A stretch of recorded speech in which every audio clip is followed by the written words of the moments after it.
You're a failure. And that's okay.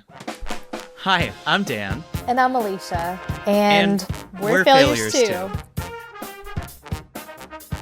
We take a walk back through people's failures and relive the mistakes they made so we all can have more clarity in how to be a better human. Hello and welcome to Season 2 finale, our special treat for Season 2. For this episode, we wanted to wrap up the season and the year with kind of the cliff notes of Season 2. That's right. We squeezed the juice from all the luscious failures from our amazing guests. And we have some actions for you to try on to help you be more of a successful failure. I like to liken it to like sharpening your failure spear so that you can kind of like skewer your failures with like merciless efficiency and emotional intelligence.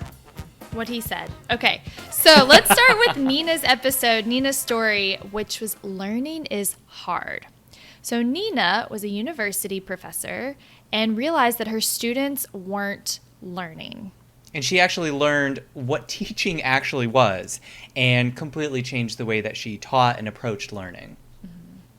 So kind of the overarching theme, what I pulled from it is there was a decision point where she recognized that, I like to think it's, like the Santa Claus analogy, when you know too much and you can't not believe anymore. And so although she had been successful and gotten positive smile sheets from her students, she was recognizing that her students weren't learning anymore or just they weren't learning. And so she had this point in time where she had to make a decision. Do I just keep trucking along being this awesome professor and getting all these, positive accolades, or do I reassess how I'm approaching my teaching and make a change, which is most of the time much harder than just trucking along.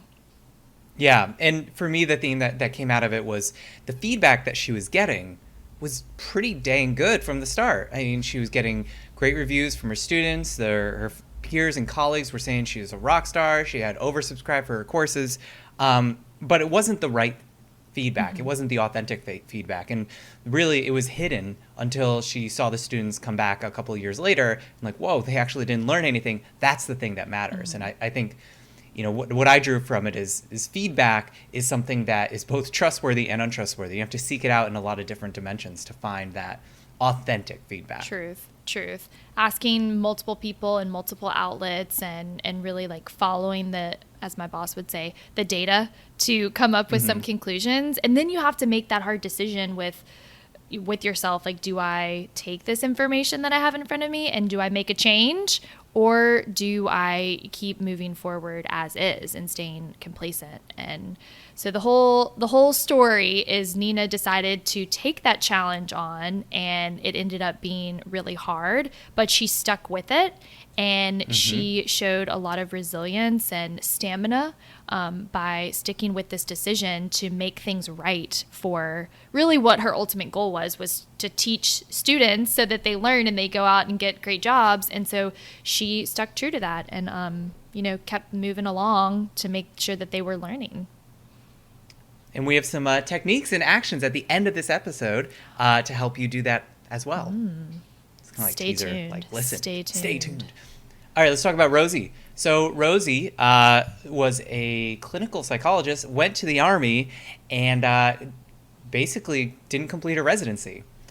She was forced to resign from the residency program, and then she went out and crushed it and got a Bronze Star and rediscovered so much more about herself. And for me, after re-listening to the episode and reliving kind of the story that we had with her, I asked a question, and Alicia and I have dithered on where we stand on it. It's was Rosie's community something that supported her or allowed her to coast? I put out that I say that it supported her, but it hid her weaknesses. Point, counterpoint. What do you say, Alicia? I mean, I think it's actually both. I think it's both. I think you can Pick both. Of course. Because you can have sub-communities. It was as if she had people who were, I don't want to say against her because I don't know if that's the case, but they were not necessarily supporting her in the way that she needed. and giving her like a really hard time. But then she had other people who recognized her strengths and her weaknesses. And for the weaknesses, they were like, it doesn't really matter because your strengths are what we need and what we value. So we're going to shove the weaknesses under the rug and, you know, keep doing what you're doing. And so in that sense, you know, they supported her too. So I think she got both sides of the coin. Something that stuck out for me in this situation is, you know, something I'm feeling similar to right now in this moment is she was crushing it, or felt like she was crushing it in part of the program and the internship. And then she moves on to her residency and she felt, you know, like she was failing at it. And I felt like this right now in my life because in my previous job, I felt like I was an A player. I'm crushing it. They were just giving me tons of opportunities. I was a hypo. And then I get to my job I have now. I hope no one's listening. They're probably not. But anyway, I'm such a loser at this job. So it's been a struggle. But just like Rosie, she wanted this challenge of going into the Army because it was so different than what other people thought she would do. Yeah, and she went looking for a challenge. Yes, she went looking for a challenge. And I totally get that. I left my last job looking for a challenge. And sometimes when we ask the universe for a challenge, they're like, oh yeah, you want this? I'm going to give you the biggest, fattest challenge you've ever thought of. I'm going to plop it on your plate. And then you're like, oh no, just kidding. I don't want this anymore. And they're like, no. It's too late now. You got a deal. I just wanted the kiddie order of challenge, not the adult order. Right? No, they're like, no, you got what you asked for. Boom, here it is. Deal. And you just got to eat it. You got to eat it like bite by bite and be like, this hurts my tummy. But you just keep eating it and then you move on. Moral of the story, eat it. Eat it.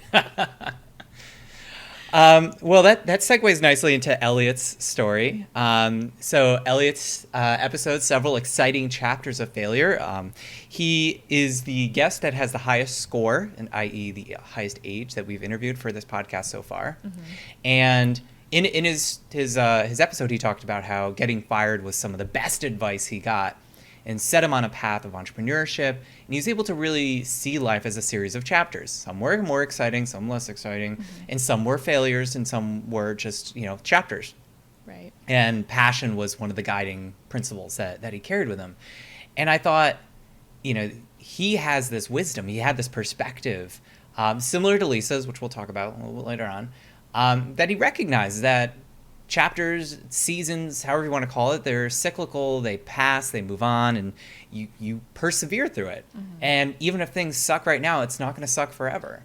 And, you know, when failure comes a knocking, you know that you'll be able to work through it because you've worked through it in the past, you'll work through it in the future, and you move on. Yeah. And that's okay. Yeah, it's hard. I like that we're talking about this because I think it's really hard to remember in the moment when you're in, you know, the valley or the failure, maybe like the chapter that's the shitstorm, and you are still needing to go through that valley in order to get back up on to the mountain. There's something in that valley that you are supposed to learn, like a message or a takeaway that helps you move forward in the next chapter. And just kind of knowing ahead of time, like maybe this year, like 2020, for example, is a chapter in life. And maybe for some people, it was really, really bad chapter, right? But there's some goodness, there's something, a lesson to be learned, to remember, to get you through it, and then to use it to move into the next chapter, which hopefully will be, you know, something successful for you. That's so growth mindset. You're such a growth mindset. Thank you. I like to think so too. All right. Two learning nerds together. Bethany. So Bethany's episode, let's talk about Bethany. Her episode, Failure Isn't the Final. So Bethany failed her final exam, or one of her final exams, during grad school at Columbia, yet she still was successful. She graduated, she got her MBA. She's still alive. She's alive, thank God. And so her story is one of that inevitable failure, and knowing that when you go into a situation, ahead of time knowing I'm not going to succeed. What's in front of me is actually an obstacle that I already know I'm not going to overcome. And then it's not a question of whether this is a success or failure. It's more of how do I get through this and what can I take away to mitigate the effects of the failure. And she did it quite nicely. Yeah. I mean, as someone who's like eternally optimistic, it's hard to kind of accept that you're gonna fail. And I think like those failures are okay that they come along, but you perceive it as a midpoint. It's not the end of the story. It's just like one way station. And so you can kind of like, you can work whatever you do to try and not fail. Like she studied, she reached out to study groups, she did her homework and did the best that she could. But she didn't do so well. And I thought it was really interesting that she then turned to her strengths in that failure final, when after like 45 minutes, she's like, I'm done. And everyone else is still like writing away for 8 hours. I don't even know, 8 hours. And she was like, I'm going to write an apology note for my remaining time. And just like poured her heart and soul out and just like put it all out on paper. And yeah, that wasn't necessarily the reason that she ended up passing, but it was her way of kind of like processing through this failure and realizing that like, she's going to take the class again, or, she's going to work extra hard in the future or something, and starting to see beyond that inevitable failure. I like to think that letter, I've actually we don't know factual information here, but I like to think that letter is what helped her pass that course, because there was nothing else. And so I think, turning to your strengths is probably like a good rule of thumb when times get tough or you experience a setback. What's something that you can turn to that you can rely on that has always helped you in the past, or that's your unique opportunity to get through the situation? Another thing from that episode that really struck out to me was isolation, because she kind of felt like she was on her own. She moved to a new city. She wasn't the same as everyone else in her program, and she was failing, and she knew she was failing, and it intensified that feeling of failure, just being alone and not having someone to talk to or like vent to, or in the same position. Like she didn't have anyone to empathize with. And I think that's like an important takeaway, is that if you're alone in your suffering, that is intensifying the feelings that you're feeling. And if you can find a way to just like open that pressure valve, you're going to find that it's not so bad. My worst nightmare, isolation, suffering alone. Isolation, quarantine, same MVD. thing. All right, so let's talk about Chip. Chip's episode, Failure is Not an Option. By the way, Chip's got a great speaking voice. Yes. He is it's just like I second that. Buttery. So good. I second that. And so in his episode, he talked about how he failed multiple times to achieve a necessary certification for his career. I mean, he had to get it. And failure just was not an option. And so he banged it, and he eventually persevered and made it through. Yeah, I like how he talked about failure is not the final destination, that, like you said, it's not an option. So even though he kept hitting that blip, he knew what he wanted. And so regardless of taking this as a data point and saying, well, maybe this isn't the right career path that I need, he was like, nah, that just means that I need to take a different approach or redo my strategy, which he did.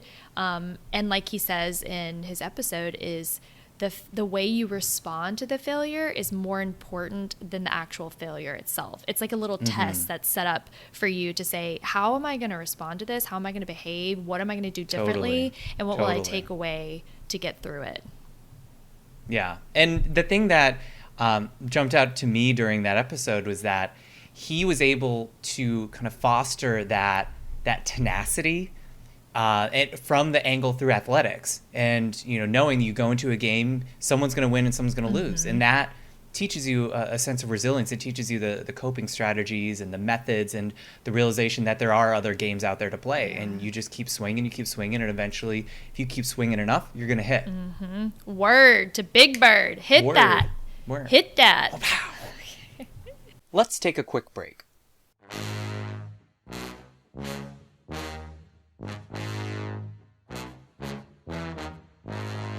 Do you want to bring the 2020 perspective insights to your team, community group, or company? This season, we're opening the door to talk with you about your failures and engage in a dialogue with the community that matters to you. For this season only, we're running a special offer called the Failure to Findings Talk, where we can help you learn from failure and build a culture around being a successful failure. Reach out to us at hello@the2020perspective.com and let us know you're interested in the Failure to Findings Talk. Again, that's hello@the2020perspective.com. Let's fail out loud together. And now back to the failure. Let's talk about Brendan. Brendan, higher stakes. So, Brendan talked about using creativity to take risks and mitigate the effects of future failure. And so, short story long, taking risks in the present to avoid future failure was a way that he was able to start his own consulting company, by saying to himself, for me as a psychologist, an IO psychologist, a fail for him would be to work for a company and not use this degree that he's earned to start his own, be an entrepreneur and start his own consulting company. So he had to walk away from something that was good and take a risk in order to be even more successful in his future.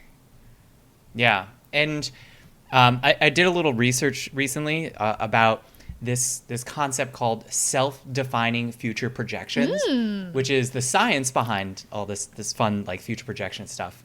And it's this process by which you imagine kind of like where you want to be, what you want to do. It could be from an achievements angle. It could be a relationships angle. It could be whatever you want. It's the future. You write your own narrative. And it gives people more control, gives people a better sense of identity because they feel like they're the main character again in their story. And I think that sense of being the main character again gives you this circumstantial courage that allows you to do things that maybe you were scared to do or helps you move through failure or take a risk that you normally avoid because you see your journey ahead of you and you still have full control over moving towards that future. And you can rewrite that future because it's your future. Yes. That's super powerful. Yes, it really gives you control, Oh, I can't wait to keep talking about some of this manifestation stuff because it all kind of like ties in together. You have to like put on paper what you want and then you're in the driver's seat. Like, that's, okay, I like it. Cool. I can't wait till we talk about our actions at the end. All right, let's talk about Zach. Who wants to be a failure? So Zach was a contestant on Who Wants to Be a Millionaire, and he didn't do as well as he wanted to, and he ended up feeling a ton of shame for a whole year before they broadcast the episode, and he couldn't talk about it. He didn't meet his own expectations, and that was, he told it in a fun way, but I'm sure it probably was pretty crappy, getting on the train after being on the game show, like after feeling that high, after being in the arena. And I think that shame train is the place where you can rewrite that narrative. So, and Alicia, I know that we've talked about this before, so I'm going to throw it on the gauntlet. Let's talk about calibrating your expectations before a failure or calibrating your failure after the event. Yeah. All right? Discuss. Okay. So I look at it like I'm thinking of it because I go to corporate life, of course, but I look at it as like a performance review, right? You have your performance review to discuss with your leader about how you did according to like your goals that you laid out for the year. And so you go into it, the conversation with the expectations of how you should have like behaved or achieved or what you should have hit. Those are already defined. And so you go in to talk about it. And then once you talk about like how bad you sucked at it or how great you did or whatever, then you walk out of that conversation resetting your goals according to those expectations for like the next year, the next quarter or whatever. And so it's kind of like an after the fact, you say, okay, I didn't meet these expectations or I did. So then you decide how you're going to change moving forward. So see, that's where I am with that. I respect that angle. And I counter come back at you with, if I was going to take Zach before he went on to the game show, this is a game show that he dreamed about his entire life. Right. Like he was 100% so excited for the game show. If I went to him like a week before he went on the show and said, hey, you might not make as much money, so, you shouldn't feel that, much shame afterwards. Like, no way am I going to dent his expectations. Like, how is my one comment going to change his emotional, like, momentum towards this event? I don't think you're going to be able to put much of a set of brakes on that. But afterwards, that's where you can do some real work. Because, he went in, he got $5,000, he walked out and was like, did I do well? And he asked himself that question. He even said it in the episode. Like, he asked himself, like, did I do well? Should I be happy or should I be proud? Right. And if you let your mind just go, it's going to totally beat itself up. But that's the moment to take control. And whether you want to put it on a growth mindset or you want to just reflect more positively and say, you know what? I did it. I got in the arena. I achieved this. I am happy with what I did. I am pleased by my performance. And that writing of the narrative, I think, is so much more useful than trying to kind of like blunt expectations before going into something. See, don't you think like before that you should already have that set up for yourself? Like you should already go into the situation, like for Zach, into the show saying, if I suck, if I get worst case scenario, well, we're going to talk about this in the actions, but like you say, what's worst case, what's best case, and like, how am I going to feel about each one? Like go into it before and say, if I suck, like if I only get $5,000 or whatever, then is that good? Am I okay with that? Like, I'm going to be proud of myself that that's what happened. And that's based on the circumstances, that's what I did, whatever. And so when you get out of the situation, you already have that mitigation plan in place. Yeah, but I feel like then you're going into life with your guard up and you're never truly totally. open. That's how I live my life. No, open your soul, Alicia. Okay. Let it out. Like, that's such a good if you point. Maybe I do that. if you with go everything. in with your guard up and you take the anesthesia before going into sex, or like you blunt your human experience. And I totally get it, because there's a lot of things we go through life and it freaking hurts when it just punches you in the face. And yeah, you want to protect yourself from the slings and arrows of the world. But yeah, it closes you off from that true, authentic, like in the moment experience, that flow feel, because you're so worried about like getting hurt. Wow, this is actually enlightening, because this is how I live my life. Oh shit! Wow. Okay. It's good to know. This podcast episode got suddenly real. Yes. 100% more real. This is like a therapy sesh. Just like, oh, this is how you're living wrong. Okay. Anyway, let's move on. Let's talk about Lisa. Bye, Zach. Okay. Hello, Lisa. Bye, Zach. Lisa, divine failure. So loved Lisa's episode. She talked about her how her failed marriage in her 20s actually led to her failing forward and preventing future missteps in relationships, and contributed to her starting her very successful business as a love life coach. She just rules. We had so much fun talking to her, but the theme of what our conversation was, I guess what I pulled out, the theme was setting intention and manifesting the life that you want and deserve. And she kind of walks through why we should do that, how we can do that, and how to keep our mindset in that open, not what we were just talking about, but like keep this like open mindset, but still setting intention and not being as controlling with how you achieve your goals or how life unravels. More like setting your intention and just walking through it in a more like open, natural state instead of being controlling.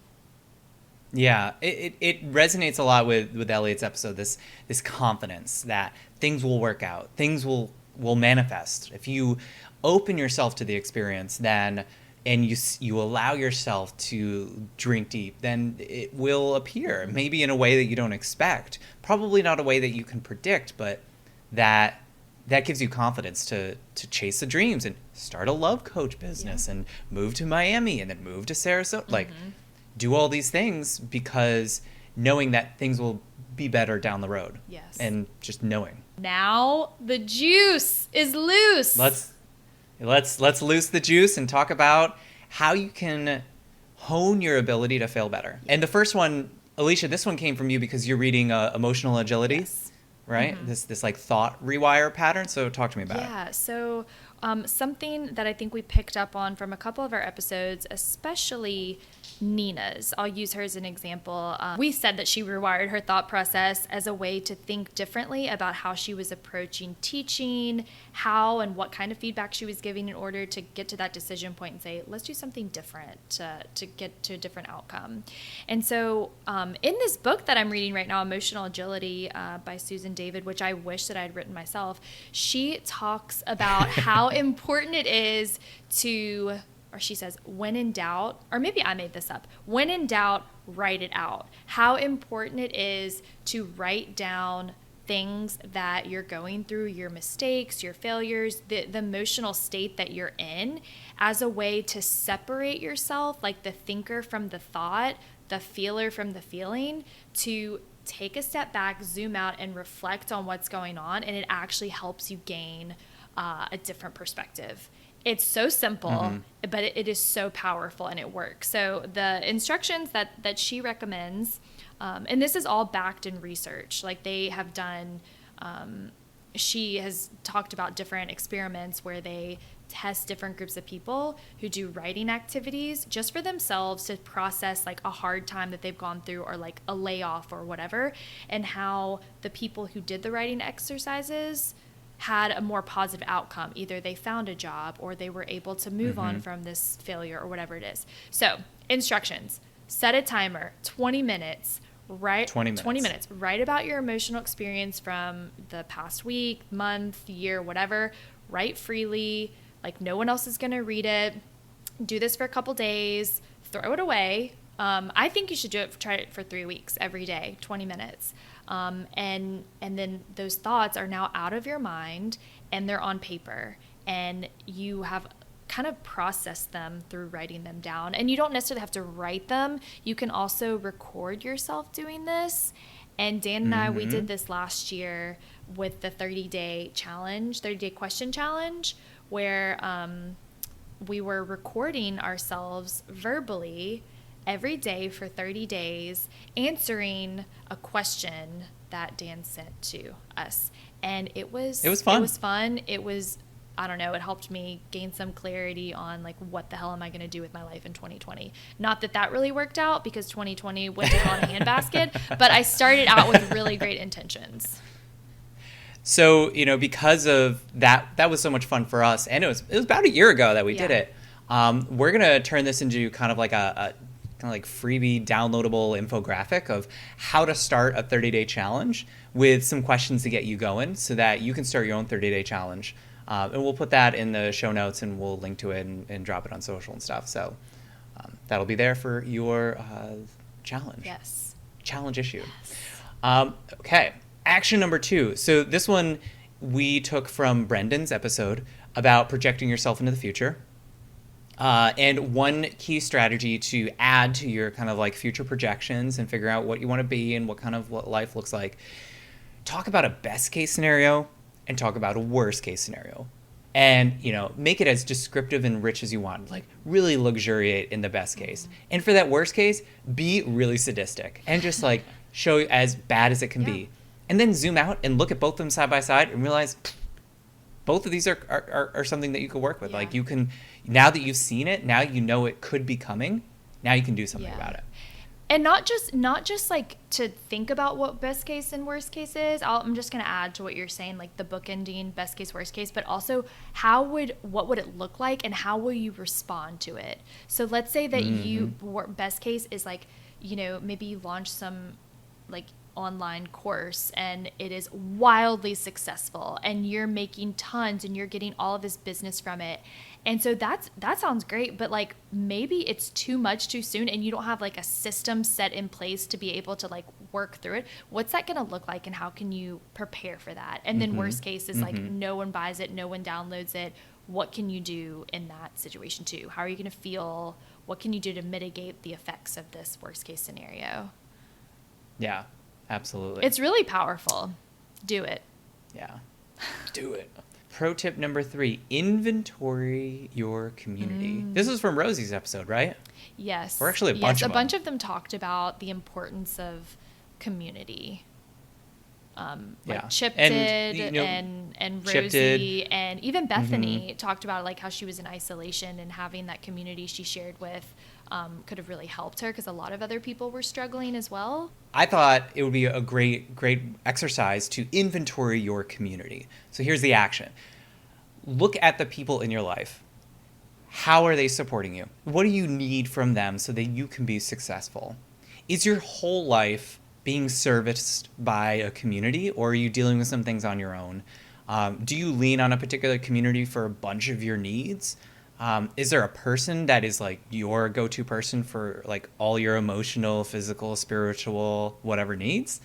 And then, once you kind of looked at your map, say, all right, is any part overloaded or unaddressed? Am I at peace with this community makeup? Do I feel balanced? Or do I feel like I need to talk to someone about my relationship? Or do I need to, have some more support on my career? Just simply doing that inventory will make it apparent that there's something that you can do and that you can change your communities and the people that you associate with, because now like once you measure it, you measure what matters, and now you go do something about it. Measure what matters. Agreed. Like just having a community, and Dan and I, we talked about this when we were talking through our actions, but like at this point, everyone probably has a community. So it's really, the action really is around inventorying the people that, like you said, are already in your life. And there might be some gaps in areas where maybe you need a community around like a certain aspect of your life that you don't have any support in. And so think about where are those gaps as well. Yeah. I know for me, being an entrepreneur, finding other entrepreneurs is actually really freeing. Even talking to quote unquote competitors, because they help normalize the experience and help me think strategically in ways I wouldn't do if I was just by myself. Totally. Word. Yeah. I'm in so many Facebook groups for speaker people. It's unbelievable. So let's talk about the last one, empathy, the out-of-body experience. Empathy. As we're thinking about how to be more empathetic, we heard this from Elliott, we heard this from Zach, is, showing empathy as a way to gain a broader perspective. And we're like, okay, how do you be more empathetic? Like, what's a tactical way to be more empathetic? It's kind of hard. And so what we came up with is something that we've tried before is to zoom out of your own perspective when you're experiencing some kind of like intense emotion, like fear, anger, like confusion, frustration, whatever, to pause and recognize that you're in the throes of this emotional experience and try to step out of it and look at the situation from a different lens and say, okay, maybe this is how I feel or this is how I'm seeing the situation, but maybe ask yourself, what are 5 different perspectives or 5 different lenses that another person might be seeing the situation? And then just come up with something. And that allows you to kind of step into someone else's shoes and see maybe not what you think or what you believe, but how someone else could come up to that conclusion or how their perspective might show up. Absolutely. I mean, I love the concept that emotional intelligence is a practiced, learned skill, and you need to exercise it. And something that's so metacognitive about like zooming out of you and imagining it from a kind of detached third-person perspective allows you to kind of build that ability to then see things from other perspectives. So if you want to be the kind of person that can, build consensus, you want to build influence, you want to gain more power, you want to deliver more results, you got to exercise these emotional muscles. Work it. Work it. You go to the emotional gym, you have like a good cry, you watch Patch Adams, and you just like let it out, and then you like process through it. And then you write it out. cathartic. When in doubt, write it out. And then you write it out. And then you crumple it up and you burn it. And you light a nice candle, you do some namaste, and it's great. Alicia, this is a wrap for season 2, except for the 2020 on 2020. Yes. Coming soon. So we know that this year has been quite a year. Bananas. We wanted to just kind of have a conversation, a riff, if you will, on the 2020 about 2020 and talk about It's so poetic. It's so poetic. Like we could not do this. Maybe talk about some of the conversations that we had, some of the actions and lessons learned, as well as just from our own perspectives of working and living, and maybe some of the failures we've seen or experienced, and just kind of a recap of the year in hopes that some people might feel like they can relate to this community and they're not alone in some of the endeavors that they've experienced in this crazy year. Yeah, and we're going to scrape our own failures from this year and dice them up and season them right and talk a little bit about that. And it's going to be a blast. It's going to be a failure pie, seasoned with the juice of all the failures that we squeezed today. Happy Thanksgiving. Happy Thanksgiving, and may your Thanksgiving be right. And that's a wrap. Oh my gosh. Thanks to No BS Brass Band for the Bang & Show music. Check them out at nobsbrass.com. And subscribe on your favorite podcast player, or follow us on Facebook to get the newest failures delivered right to your ears. And may your failures be spectacular.